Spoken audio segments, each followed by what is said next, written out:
Alright guys, welcome back to the channel. Today we're going to be covering the best settings here on Black Ops Cold War for Season 3. So if you do love the best class setups, tips and tricks, the best settings, and the craziest gameplays here on Cold War, make sure to hit that subscribe button and as well turn on the post notifications so you guys don't miss any videos. Now guys, this video has been really requested by a lot of people, and I went ahead and waited for Season 3 because sometimes you guys know they like to change stuff up, put some new stuff in the settings, which I don't think nothing's new here on the settings this season.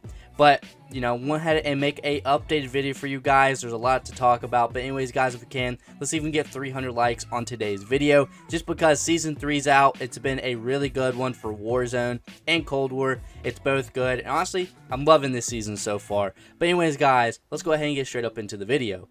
Alright guys, so there's going to be multiple parts of this video. We're going to have our graphics, audio, and then controller settings. Now, we're going to start off with graphics settings. So, I'm going to quickly go through this because not too many people I know play on computer and already people know what they're going to have on. So, with my display mode, I have on windowed full screen. You know, this just helps me go through different monitors because I have a 3-monitor setup. It's going to help me go to different apps and like my OBS, my Elgato, and everything like that. So, that's very helpful.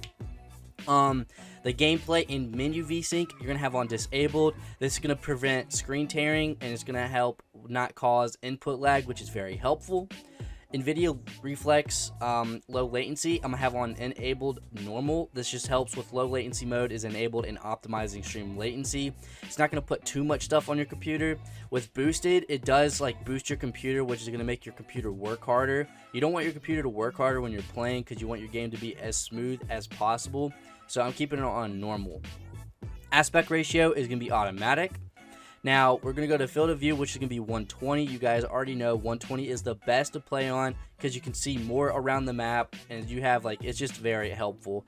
And then ADS field of view you can have on affected. So when this happens, you aim down sight with an independent, you're going to zoom in while you aim down sight. Like you're going to see like more zoomed in.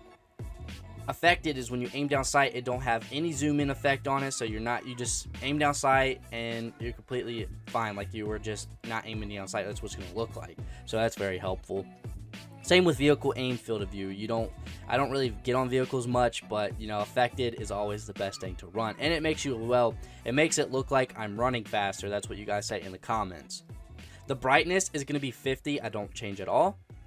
Frame rate is going to be unlimited. You want your computer to have the best frames. The higher the frames, the smoother the game is, which will help you perform better. Now, going into my details and textures, I'm just going to say like what I use on them. I'm not going to go in depth because it will take way too long. Now, just remember guys, when you have a computer, if you run everything on high and ultra, it's going to make your computer run more and it's going to make it work harder, which is going to cause your CPU to go up and your GPU to go up, which is going to help it. Well, it's not going to help the game be smoother. So you got to remember that. So for my texture quality, I have it medium. Model quality, I have it medium. Special effects, I have on high. Screen space reflection, I have on low. Object view distance is medium. Water tessellation is enabled. Volumetric lightning's medium. Shadow quality is medium. Dynamic shadows is all. Special effects is disabled. Weapon shadow is disabled. Ray tracing sun shadows is medium. Ray tracing local shadows is disabled. Ray tracing a minute occlusion is medium. And then the NVIDIA DLSS. Now this is a brand new thing. I have mine on ultra performance. This is going to help recommend if you're playing on 8K gameplay, you can have that on, or you can go down to balance. This is going to help you just everything's going to be balanced. It's going to help it have better quality, image quality, and everything like that. So balanced or ultra performance, either or works because I have, again, a higher end PC, which can help me perform a lot better. So balanced for you guys don't have like 3080s, 3090s, and stuff like that. So I would say keep it on balanced. Now, motion blur is disabled. You really need to that just makes me have a headache. Motion blur quality is low, of course. Subsurface scattering is disabled. Order independent transparency is low. And my VRAM usage target is about 70%. You don't want it to go crazy. Again, you want your computer to be low. You don't want it to work hard. So the easier it is, the lower it is, the smoother it's going to be, which is going to help you perform better. Now that was my graphics settings. Let's go ahead and get onto our audio. Alright, so guys, we're here with the audio now. So basically this is super easy. Your master volume, you can have it on 100 or whatnot, you know, just because how I have my OBS settings, I have mine on 80. My music volume, it does in game, the music just gets on my nerves, so I have this all the way down. Sound effects is 100, dialogue volume is 100, cinematics volume is 100. Audio presets is headphones. This just makes your headphones a lot louder. You can hear footsteps a lot easier, which is very helpful. Hit marker sound effect is enabled. It doesn't really matter. The speakers, the headphone, game device, and stuff like that don't really matter. So you want to have that. You can have this on like whatever you play on, of course. Your voice chat is disabled for me. I don't like to hear people talk. Again, this is all just about game chat. Advanced, mute game when minimized, I have on disabled, and that's really it. So now let's get into the most important stuff, which is going to be our controller settings. Alright guys, we're here with our controller settings, which is the most important in my opinion, because you want to play the best that you possibly can, which you want to play comfortable, be the best that you possibly can here. So what I have for my horizontal and vertical stick sensitivity is 8.8. You don't want it too high and you don't want it too low. I think 8.8 is the best possible for me. I love using it. It's not too fast, it's not too low, and my aim is just absolutely amazing and perfect, so I don't miss my shots or anything. So I have this on for that. My ADS stick sensitivity low and high zoom is 0.8, so when you're aiming down sight, your sensitivity is going to be a lot slower.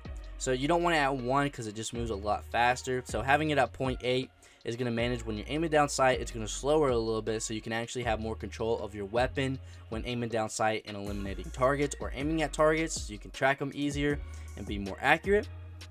Now, my button layout is going to be default just because I play on a Battle Beaver, which is kind of like a scuff and stuff like that. I have little buttons right here that I push, so I have those on, and plus I have like other like my right one is to jump and my left one is to slide and stuff, so I have them at a certain button stuff, so that's very helpful. Now for the flip, now this just depends if you have big hands and stuff or whatever you're comfortable with. I can't play on flip because of like just my hands are being too big, and it's very uncomfortable for me to play on L1, R1 to shoot and aim, so I don't have that on. The invert vertical look is disabled. Basically, this is inverted, so if you look up, you look down, you look down, you look up, you look left, you look right, you look right, you look left. That's just how it is. Now, aim response curve, a lot of people are very confused on this and why I should run it. Now, I'm going to give this, basically this is what I'm helping you with. If you're new to the game and trying to get a lot better and stuff like that, throw on linear. This is going to help with your aiming. It's going to be very helpful. As you can basically read it here, aim stick maps directly to aim rate. The aim stick curve is the same as the aim rate. So this is going to help you just when you're aiming and stuff like that. It's going to be very helpful. So if you're a beginner or trying to get better, start out with linear and then work your way to dynamic, which is I run. This is basically whenever you move, it's going to move with you, and it has just a faster initial response that is smoother. So it's very helpful. So if you're good at the game, have really good aim and stuff like that, dynamic is going to be your best option because it's a faster initial response time, which is very helpful. Now, controller vibration I have on disabled. That stuff just messes my aim up. I don't have on. Target aim assist is enabled with standard. I don't use legacy, precision, focusing. Standard is by far the best. I just don't use the other ones. I just keep it as standard. My ADS aim assist, of course, is on. This can be helpful to have our better aim. Airborne mantle behavior is on automatic. They definitely fixed the mantling in this game, so there's not that much auto mantling, which is very helpful. Our aim down sight behavior is hold. You want to keep it on hold. Our steady aim behavior is hold again. Armor behavior is you can apply one or you can apply all. You really don't apply armor much. You don't apply multiple armor pouches. So just applying one is gonna be very helpful. You just don't need to apply all. So you only put one armor satchel on when you're playing multiplayer. Attack vehicle control mode, I just have it on aim based. Now here's the main stuff. Stick layout, we have it on default. ADS stick swap is disabled. Here's the most important thing here. Left stick minimum input threshold is at 0. So this can be very helpful for you just to move a lot easier, because you guys know your right one is to aim, your left one is to move. So you barely want to have stuff going on your left one, so you don't have to push as hard down on your left stick to move. So the easier, the better. I have it on 99 threshold maximum, of course. Right stick minimum input threshold is 10. You don't want to be too low, because the lower you go, it's going to look like you have drift on your controller when you're aiming up very slowly. And then your right stick maximum input threshold is going to be 99.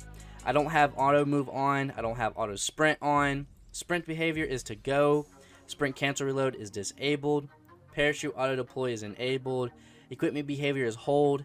And interact hold behavior is tap to reload. Now that is all my settings, guys. I do hope this does help you out. So if you are new to the channel, again, make sure to hit that subscribe button as well, turn on the post notifications so you guys don't miss any videos. Thanks for watching, and I'll catch y'all later. Peace out.